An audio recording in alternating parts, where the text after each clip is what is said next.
Fortune by Megan Cole, read by Miquita Oliver. Chapter 1. New York City, July. Why the hell shouldn't I have Botox? It's my face! 19-year-old Madison Vanderbilt, ice blonde hair cascading down her back, eyed her mother belligerently over the 15-foot breakfast bar. Candy Vanderbilt, a stretched face 40-something, with diamonds dripping from her ears and neck, showed the first bit of common sense she'd had in her life. "Honey, don't you think you're a little bit young?" "I'm covered in wrinkles, look!" Madison offered up a smooth, blemish-free face, courtesy of regular facials at the most expensive beauty salon on Fifth Avenue. Candy frowned, or rather tried to. Her own forehead was so frozen that she had difficulty registering any expression at all.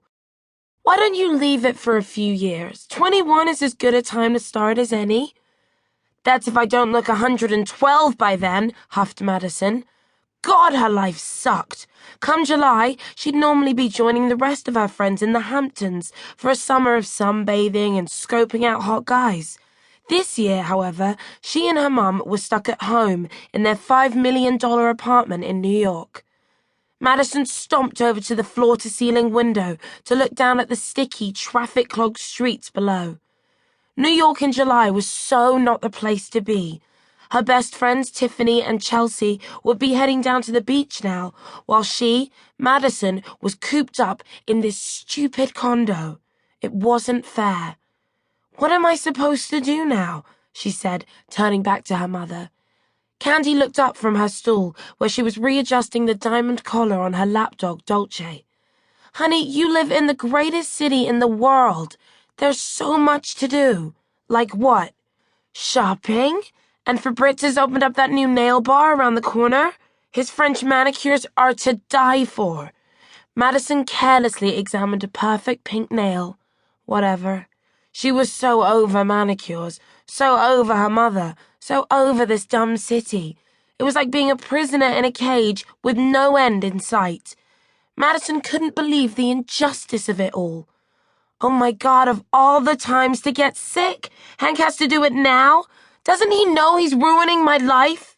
Candy's baby blue eyes widened. "Madison, that's a dreadful thing to say." Madison sighed. "You know what I mean."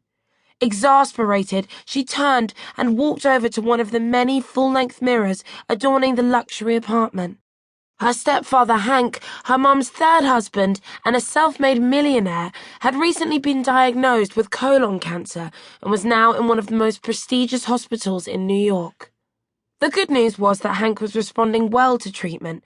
The bad news was that he was going to be in hospital all summer, ruining their annual family holiday. Madison scrutinized herself in the mirror. Tall and slim, she was perfectly proportioned, with a pert chest, flat stomach, and shapely legs. Madison turned round, admiring her high, peachy butt, courtesy of $300 an hour Pilates sessions with the same woman who trained Sarah Jessica Parker. She was looking hot, even for her. Her brow furrowed crossly as she thought of it all going to waste. She could kill Hank. The intercom sounded, making her mother's little lapdog jump. "Go and get that, will you, honey?" asked Candy. Sighing again, Madison made her way to the front door and looked through the peephole. Juan, the young Puerto Rican bellboy, was standing outside, smoothing down his hair. Madison pulled the door open and leant on the doorframe, giving him the full benefit of her very short denim shorts. The young man's eyes widened. He had a monster crush on Madison. She looked down at the shiny black envelope in his hand. "That for me?" "Yes, it just came by courier. I thought I would bring it up personally. I was going to—" But Madison had already snatched the envelope out of his hand and shut the door in his face. Then she returned to the kitchen to show it to her mother. "It's heavy. It must be a super-duper invite," said Candy approvingly, handing the envelope back to her daughter. Madison opened the envelope quickly and threw it on the floor. Dolce jumped down and started ripping the paper apart, but both women were so engrossed in the contents they didn't notice. Madison had only got 3 lines down before she started squealing. "Oh my God, Brad Masters! He's invited me to his 50th birthday party!" Her eyes widened.